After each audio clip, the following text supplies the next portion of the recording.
Hey friends, welcome back to Dailymaleftm.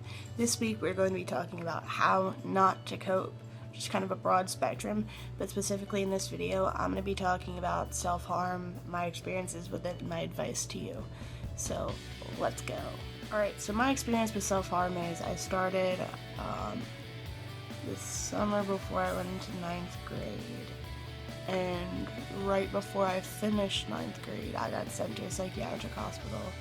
A couple months before I finished, I was sent to a psychiatric hospital for self-harming and suicidal ideation, I think it is actually. But I went through that process, and that was February 2013, and I've been clean since then. So I haven't cut or really done anything or been back into the hospital. So that's where I'm coming at you from. Alright, so here's my angle. If you haven't started self-harming, know now that it's never going to help you, so please don't start. Self-harming only makes things worse and only further damages your state of mind. There are other options, and there are better, infinitely better options. Please do not start, and please talk to someone if you feel tempted to. If you have started self-harming, please take this as a sign or a time to stop, and to start easing yourself into other ways of coping, and to start allowing yourself to love your body more. Self-harming, basically, you deserve so much better. Your body does not deserve to be hurt like that. Don't do it, please.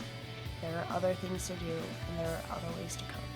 Some other ways to cope are things like, I know people who will take a red pen or take some sort of red object and drag it across their hand in what is kind of like hand-arm, in what is like a cutting motion. This way there's like a red trail left behind that kind of looks like blood, so you can kind of trick yourself with that. I know people who will hold ice cubes very tightly because it kind of simulates that pain. There are some people who chew on cinnamon gum because it stings.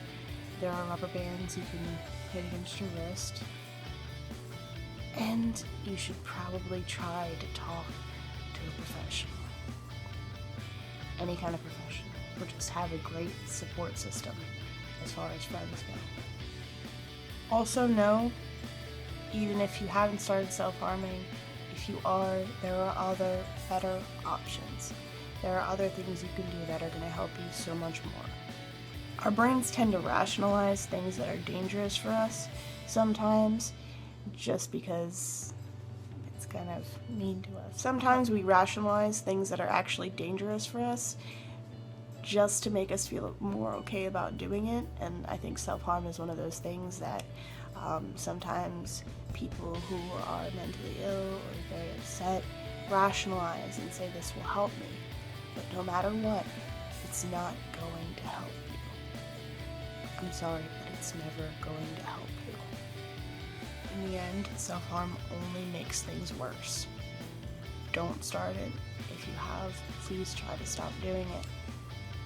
And if you feel tempted to, whether you have already done it, whether you haven't, talk to a professional, talk to a family member, talk to someone who loves you. And if you need anything, you can always talk to us. We love you. Have a good one. I will see you guys next week.